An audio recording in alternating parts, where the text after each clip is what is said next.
Ready, go! Pirate Radio, KHBLLP, Hannibal. Welcome, Hannibal Pirate fans. This is Joe Thomas down here on the Pirates Coaches Talk. We were down here at 108 South Main Street here at Frozen Sippy's, Marcus Allen's joint. Wonderful Tuesday night. Debbie's got pizzas cooking down here for the guys. We've got 4 of the offensive linemen and one of our starting linebackers here tonight, along with Coach G as our star pupil here every week. But Coach, last week was kind of an exclamation point of what should have happened previously about a month ago, right? Yeah. Guys came in with a chip on their shoulder, and it was just a physical football game. We know they're going to bring some physicality, but, I thought we put it on pretty good. Yeah, definitely. Offense, Darian Washington had a little bit over 100 yards, but, whenever Cade Hoskins hits that second level of, linebackers and stuff, and if he has any kind of little gaps, he's gone and there's nobody going to catch him. And that's kind of been the thought of this whole year. I watched Cade. I knew Cade's got speed behind him all the time. And then watching him against that young man that's signed and committed to go to K-State when we played Fort Zumwalt West, he just pulled away from that cat. Yeah. That was a little bit shocking to me, but at the same time, we know what type of special guys we have offensively and defensively on that speed side of things. Yeah, he can flat out move. And Darian's, he doesn't have the top end speed that Cade has, but the way he runs the ball, I mean, he looks just as fast because he can do all of his little moves at full speed. Very shifty. Yeah. He goes from that 0 to full tilt in about 2 steps, and that makes him so elusive. Darian Washington is such a talented player, and we have such a dynamic group of guys. And Wyeth, he's got that breakaway speed too, and we've kind of talked about that all year with his passing game, and then when he needs to make a rush for it and get going, he's a tough one to bring down. Yeah, he really is. I mean, he put on some serious muscle over the off season, but he got a lot faster too than he was. He in track season he was running a lot of mid distance, and he kind of cut that and just trained with sprinters this past spring, and I think that helped a lot because you can really see his speed come out, and then the weight and muscle that he put on. You're absolutely right. I mean, he's just as physical of a runner as anybody we have. Right, absolutely. He's not afraid to take a hit, and sometimes as a coach, you're looking there and you're thinking like, hey, let's maybe not lower the shoulder. We're looking at kind of going deep into the playoffs, so not going all the way. Let's slide or pitch it, something or other. I mean, it has to be a thought in your mind too, a little bit. It always is, but on the other hand, he's 5'10", 190 pounds, so he can. Lots of times he puts it on the other guys, and that's true. He's not afraid to kind of lay into him there. And if you've come to the Porter Stadium there or traveled with the team watching him play, he's not afraid to take a hit or put a hit on somebody. Right. And we see that quite often of Wyeth Dorsey doing that, and putting a hit on somebody and breaking the tackles. Oh yeah. We've got another guy here tonight too, and I'm going to call him our second special guest. He was this last week's Hannibal Pirate Player of the Game, Alex A-Rod Arthod. And Alex, you've proven week in, week out with the abilities there. You've got very sticky hands, kind of Reed Holiday. I mean, you get a ball thrown to you, it ain't touching the ground. And last week we had a lot of integral plays that came towards you and touchdowns and big key plays where it's third down and a little bit long. You keep getting better and better every week. And it is so impressive. What is your thought? What is your kind of game plan? What do you want to do? What are you kind of focused on as a player yourself? Well, in practice, I focus on making my block when I need to, doing the right thing, and then when I run her out, when we do pass plays in practice, just making sure I catch it. Right, right. Do the gloves help out any? I mean, yeah, kind of. They have to. Those gloves have to help out. I remember putting on Quinn's and Nicholas's gloves before in the past, and it's a different ball game there. But nonetheless, you're still making great plays. I've seen phenomenal catches by you week in, week out, And I think you had 3 for 50 or somewhere around those numbers. But definitely well deserved as the Hannibal player of the game last week, and congratulate you again with that. We got another young man right next to you over here. We got Mr. Chums, Christian Nyson. Christian, every single week, man, you keep coming up with big plays defensively, getting in the backfield. You got a little fire underneath you here lately, man. Kind of talk about that. What's kind of been going on for you? What in the last several games are you seeing yourself having more confidence than you did like early in the year? Yeah, early in the year I was very timid, and I didn't feel like I was supposed to be out there. But right. Recently I've been just more focused on doing my job, and the plays will come to me. I have no doubt on that. With that defensive line from you and Aiden Scott and T-Rex, who's the other gentleman? Who's the other guy that's playing defensive tackle for us too? Oh, well, I'm sorry, Patrick. Patrick is in there too, getting in there on the defensive tackle spot. But who's our other defensive end at times? Is T-Rex, Aiden Scott, and somebody else playing in there every now and then? Julie Murphy gets in there a little bit. Chase Whitaker works inside, Noah Brown. So, and the good thing about all those guys is, man, you could use them in a lot of different spots up front. Right. There seems like a dynamic where we're not losing anybody if somebody gets shifted or moved in there. The Papa Murphy twins, they're young, man. They're kind of crazed. They get in there and they rack heads, and they're kind of like, young James Wetton, kind of going through the realm of the special teams and getting a spot there. And those Murphy boys are on the special teams, and they're in there making plays every single time that Darian's kicking the ball down the field. It's typically those Murphy guys are in there. Paris Chappell too. Paris Chappell's got some speed that he's kind of sneaky. You wouldn't think Paris is that quick. Paris he's got speed to him. But actually, what I was saying there, Christian, was every week, we're seeing you become that star player there on defense, making those big tackles there, getting the guys in the big. He's got his teammates shaking their heads, giving that young team kind of condescending kind of glances at one another. But Patrick, grab that microphone from Chums over there. Patrick is the spine of the offensive line. He's the center for our team. He's giving the nod over here to the boys, letting them understand that he is the controller of that line.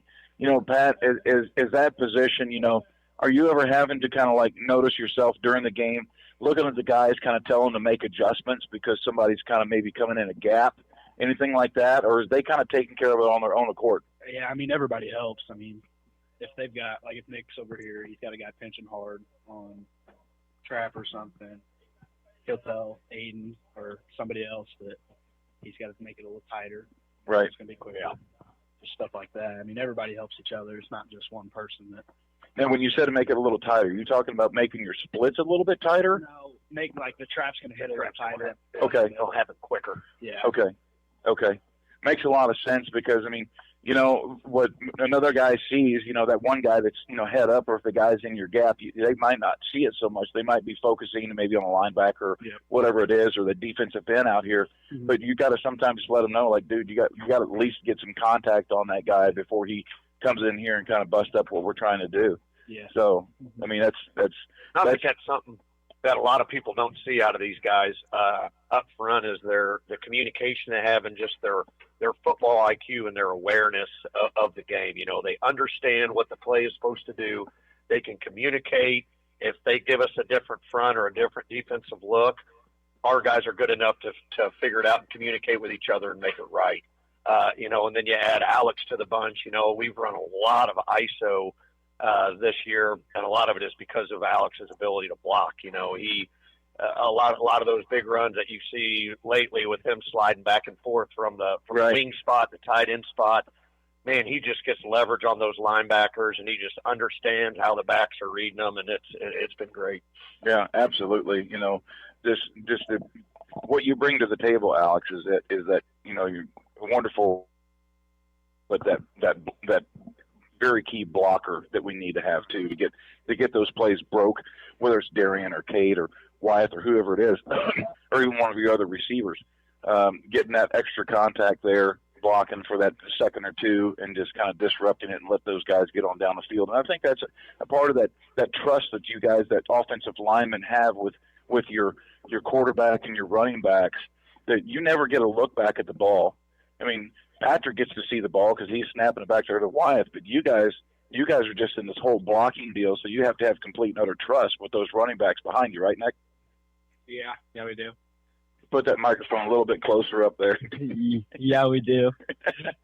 He's a man of his little words tonight.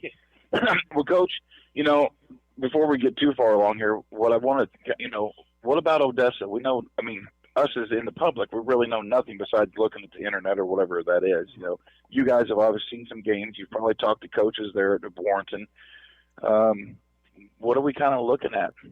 They got some good athletes. They got a good quarterback, strong arm that can throw it, make all the throws. They got a pretty decent running back also, and then they have a couple good receivers. One of them is they're going to try to get the ball to him as much as possible. But, they're going to come out and they're going to try to throw the ball, especially, after some of the games they have of us on tape. They're going to think they're going to be able to throw it 20, 30 times during the game. And defensively, they're just an attack style. They're going to put a whole bunch of guys on the line of scrimmage, and they're just going to come screaming at you. So, right. We just need to come in, have our eyes up, understand, how they're lining up when we're on offense, when we're on defense, recognizing formations, stuff like that, and taking away the stuff that they really want to hang their hat on and make them do other things. So talking about their formation, what kind of offense formation are they running most of the time? They'll run a single back offense with 3 receivers and usually 1 tight end. That tight end can be a wing sometime. They run an offense that's kind of similar to what Troy ran with a lot of the counter stuff. Right. They're not as good as doing it as Troy did.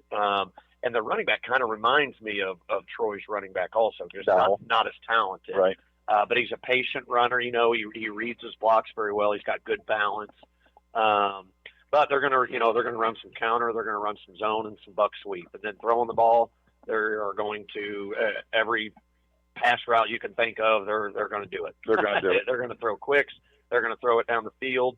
As far as their offense, they are not patient. They're going to look for hitting home runs every single time. They're not the type that wants to put together a 10, 12 play drive. If they're not getting a big chunk pretty early, then they're going to be taking shots down the field. Right. Well, if we go back and look at the game against Fort Zumwalt West, being on the sideline there, seeing, because they threw a ton, but they actually really reminded me of when we played Smithville and State. In the shotgun formation, 90% of the time, they hit most of their pass routes were probably 5 to 7 yard quick outs. Get the ball out of the hands, real quick there. Like an extension of the run game. Exactly. But I don't think, Odessa kind of does that a little bit, but they're going to push the ball down the field more. They're going to try to hit big ones. Right. Not like you said, not do a prolonged drive there. I'm going to catch James while he's got a big mouth of pizza going on over here too. Cheese is dripping down his face, but that's okay. We're got the guys sitting around the table down here eating pizza. James, this last week, I know that, I kind of heard Coach Gershwinder, Coach Hoskins kind of talking about the running game and the linebackers. What were you guys really looking at, James? You and Kason McAfee, one of the other principal linebackers here. I didn't really see that crazy the big guy set running plays that so much this week. Besides Kason ran the ball there, but when you played linebacker, you had a good game, solid game again, James. Like if you game in, game out. What were you kind of focused in against Mexico? Even though we came across them a month ago, it's definitely different dynamics. The quarterback got hurt. Second quarter? I think second quarter sometime. Yeah, like end of second quarter. Yeah, he didn't come back after halftime. I remember that. Charlie Fisher. And I hate to see that in a young man there in his senior year, but Charlie wasn't going to make the difference in that ball game there. I know their running back was missing a couple weeks ago too, their primary guy. But what were you focused on in that game there, James? Really just making sure we got reading the keys well and everything. Ended up having to slow down because sometimes we over pursued a little because a little faster than them, it seems. Right. Learned about how to deal with some of these guards and tackles. Kind of some of them were just climbing straight to us, trying to get us out of the way early, and really wanted to show after like what happened last time we played them that right. this is the team who we are, and that was not the game. Yeah, because that 24 or 26-14 game was not a real picture of Hannibal football versus them. But and now here we are. We're district championship now. Odessa, I don't think we have any history with Odessa. Kind of new to the district for us. But nonetheless, championship games Friday night, and they're coming here to Porter Stadium, 7:00. But before we get too far into it here, I'm going to send it back to Danny here for a couple-minute little break here, and then we'll come back and we're going to talk about Odessa and Hannibal, and then what maybe the future or the kind of in the distance looks like as far as where people would go to, as far as do we go there, do we come here, what are the dynamics happen like after Friday night when all the scores are down and the final clocks have ticked. But nonetheless, we're going to send it back. This is Joe Thomas, KHBL 96.9, down here at 108 South Main Street. Come on down and see us. We'll see you here in a couple minutes. Are you concerned about the economy, interest rates, or current market conditions? For timely information based on sophisticated research, Raymond James Financial Advisor Steve Virel, located in Hannibal, can be contacted at 221-4500. He can discuss your specific needs and help to provide you with investment choices that make sense for you. To make an appointment with Steve Virel, his office can be reached at 221-4500. Raymond James Financial Services Incorporated, member FINRA SIPC. Life well planned. Go Pirates! Crescent Jewelry has always been the Hannibal Pirates' #1 fan. They know and appreciate the efforts and determination these young men must have to enjoy a successful season. Crescent Jewelry has used the same principles to run their business. Your local hometown jeweler for all your jewelry needs is Crescent Jewelers. They offer quality jewelry. Like the Pirates, they try hard to go that extra yard. Crescent Jewelry, 207 Broadway in downtown Hannibal since 1842. I'm Jordan Foey. And I'm Brad Kurz. We are your Edward Jones financial advisors in the Hannibal region. We're all about financial investments, but we also value the investments of time, patience, and encouragement that our young athletes receive from their coaches and teachers. That's why Edward Jones is a proud sponsor of Hannibal Pirate Football on KHBL. For all your investment needs, 573-221-1302 or edwardjones.com. Edward Jones, member SIPC. For those nearing the age of 65, Medicare is an important consideration. At Alexic Family Insurance, we specialize in Medicare and health insurance. Hi, I'm Michael Alexic, your local insurance broker now licensed in Missouri and Illinois. Whether it's Medicare, health, life, or supplemental insurance, we can provide dedicated services to you and your loved ones. Our phone number is 573-570-4476, or we can be reached at alexicfamilyinsurance.com. Alexic Family Insurance, protecting your future one plan at a time. What's that? Say that again, Danny.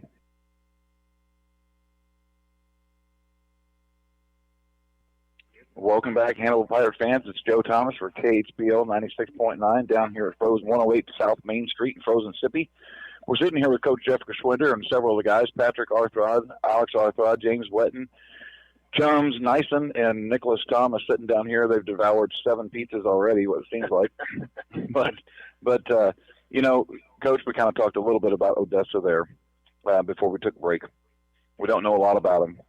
I'm sure you guys seen some game film. Warrenton, what was kind of going on with Warrenton this year? Are they just completely off, or there's something weird kind of going on with Warrenton? Yeah, they graduated a really big group of seniors last year who had been playing since their freshman year. Right. So they came in the year with not very much experience at all.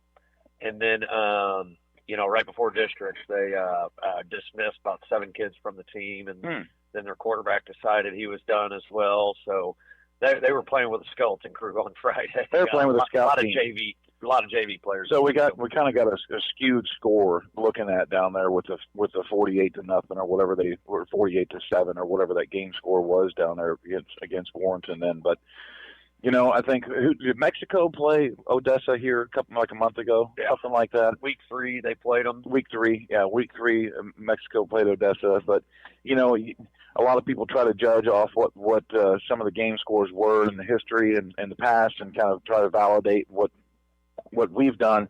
And I know that you guys do not do that. You guys look at it a completely different deal every single week. keep your head on straight, keep your head on a swivel, and get ready to play hard-nosed football. But, you know, we get to host the district championship this week, Coach.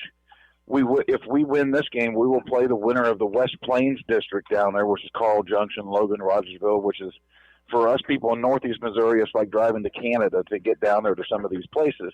But if we win and West Plains wins, do they come here? I'm pretty sure that if we win, we travel no matter what. So whether West Plains or Carl Junction wins, we're going to be going down there for the quarterfinals. I think. Okay, so let's say that is the case scenario. Right. Now, on Misha's schedule, it has it Saturday. Right. Is that up to you guys? Is that something that's movable? It is on Saturday unless both coaches agree to play it Friday night. We've done that before. We did it with last time we were in the quarterfinals. It was Luther North. We were both agreed to play Friday night. We did it both times with West Plains. They both agreed to play Friday night. Now, before then, the 2 previous times we were in the quarterfinals against MICDS, they did not want to play on Friday night, so we had to play it on the scheduled Saturday. Because they were used to playing Saturdays anyway. They don't have lights at their stadium. So, but even though we hosted the game, Misha has it scheduled on Saturday. So if it's going to be changed, it's got to be agreed upon by both coaches, and there's got to be the officials available. Yeah, I want to think. I remember that time, the last time we went down to West Plains. I can't remember who we beat to get to go to that deal, but I remember Clint Graham and you had a quick conversation that it was like, we're playing Friday night. Yeah, we're doing this, and of course it was cold as God, miserably cold. And thank goodness the Zizzers had us in a booth there, but. That was a game we lost Markel with a broken arm there on the second half kickoff. Yeah. Kane Wilson played just like a demon out there on the football field and was kind of getting popped around there a little bit too much. But, you know, nonetheless, you know, it was a good ball game. But so it sounds like we will have to travel possibly. I think so, yeah. Okay. And I think regardless, if we win that, then I think we would host the semifinal game. Then we would host the semifinal, and which is also scheduled on a Saturday too. Right. Yeah, same deal there. Same deal there. Well, you know, as far as our offense, Coach, what we've kind of done in the past, what are we looking for? Are we same thing, guys? Just hard-nosed football, offensive line, just drill the guys, ground and pound. Is that what kind of our game plan is against Odessa? You know, Coach. Yeah, our guys know what they like to do, and we got the guys to do it. And, right. You know, all of a sudden when you get under center with multiple backs and you're forcing safeties and outside linebackers to get in the box when they're not used to getting down in there into the box, it's something that high school kids don't like to do. And our guys just absolutely love it. Well, and it seems like that I've seen more double tight end set. And of course, you can do that with Alex Arthod in a Trey Hoskins. You can do a double tight end set. And then one of these guys, you know, backs up and then goes trotting in motion back there, and it almost puts it into like a student body formation, you know, overloaded to one side or the other. But you know, I've seen that more this year than I think we've had it in the previous years. That we've utilized that. Now, we've got the talent. We got the guys to do it. Yeah, I mean that's exactly right. You know, if you look at kind of the way we call plays, it's just common sense play calling. You know, it's about just getting a bunch of dudes in front of the ball that are going to block. You know, and you know, this year we've got a lot of big, strong seniors, and getting them in front of the ball and blocking really helps out a lot. Like I said, opposing defenses do not like having to force themselves into that box and take these guys on. Right. Well, I mean, I tried to look up some of Odessa's their roster, trying to get some of their guys like height and weight and stuff like that. Quarterback looked like he was 6'1", 180. Yeah, junior. They're nothing real big. Now they're their running back's about 5'11", 6 foot, 200 pounds. So he's good sized running back. But you know, up front, I mean, I think their biggest guy is probably 6'1", 6'2", 240. Yeah. So they're, I mean, we've seen much bigger, that's for sure. You know, it's just a case of we're just going to do our thing. Well, I mean, we have seen some monster guys over the year. You know, Patrick's lined up against probably the biggest nose guard we have seen in a long time. Oh, yeah. Was that the guy at 370 this last week or 340, whatever he was? Yeah, he's big. Patrick, he's having flashbacks. He's ordering more pizza because he's having flashbacks. You know, I think that you know the Pirates, you know, were clicking. You talked to us there after week 3, when we defeated Troy and gave them kind of a butt kick in there, 56-26 or 54-26. And then you talk about then, just wait to see how good we are towards the end of the season. Are you feeling confident that we're at that juncture now?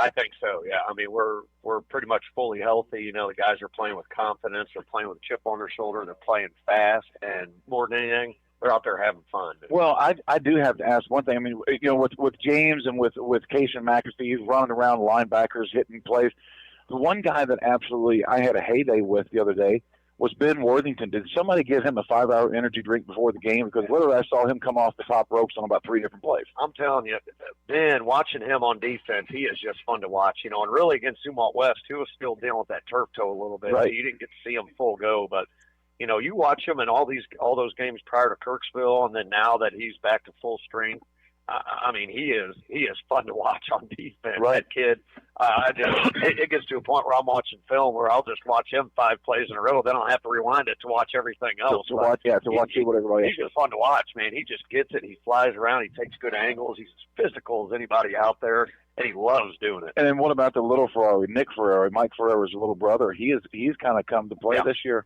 Yeah, he really has. You know, Nick's probably the best open field tackler on the team. Oh, you're right. He missed 1 or 2 tackles that were very not like him against Fort Zumwalt West, you know. But he's made some plays that a lot of people don't see that have you know, really saved us in some deals. Just some open field tackles. You know, getting his hand in there on some pass plays, defending them right, and I've been very pleased with both of our corners really with their ability to stay on top of balls or stay on top of routes, play the ball like it should, and then just making tackles whenever they need to. Right. Absolutely. You know, I don't think Hannibal really has a weak spot right now. And like you said, everybody's healthy.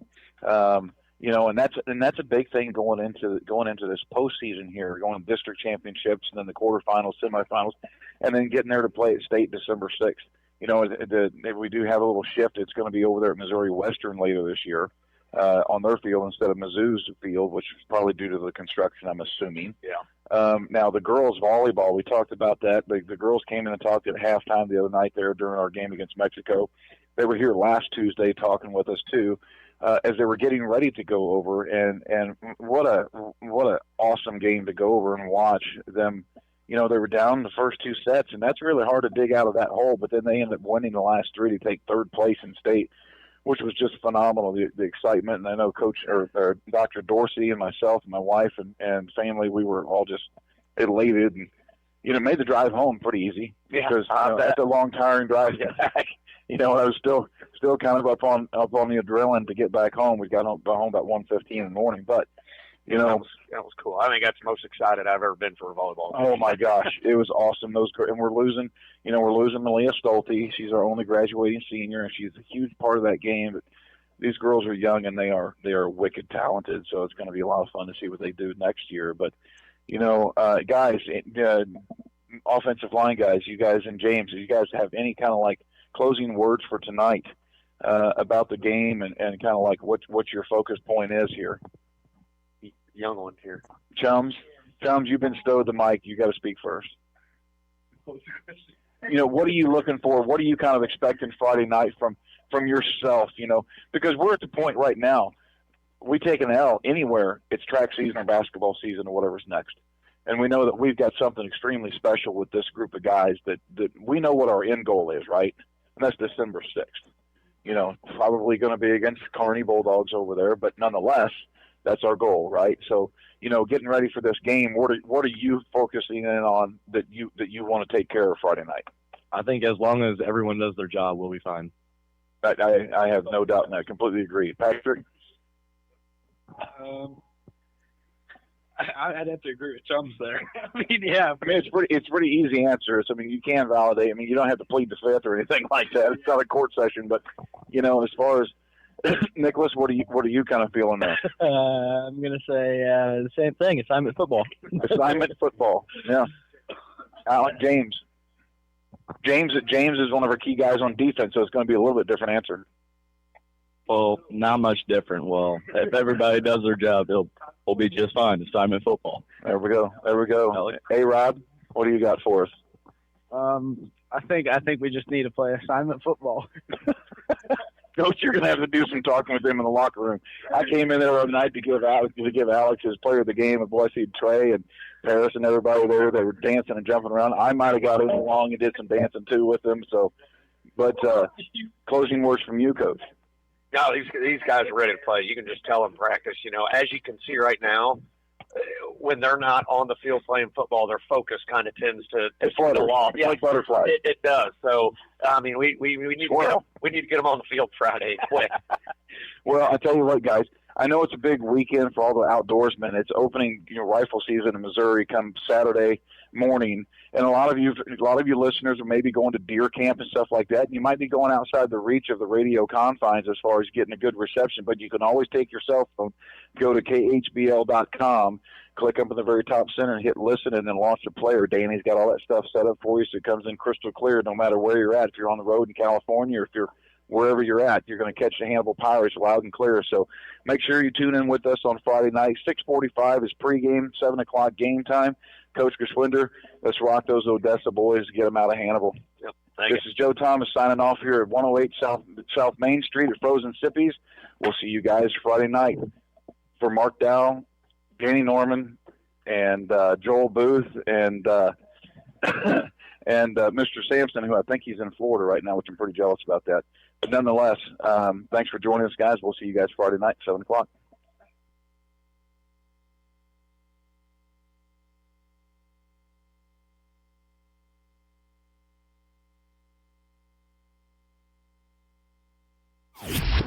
Ready, go! Pirate Radio, KHBLLP, Animal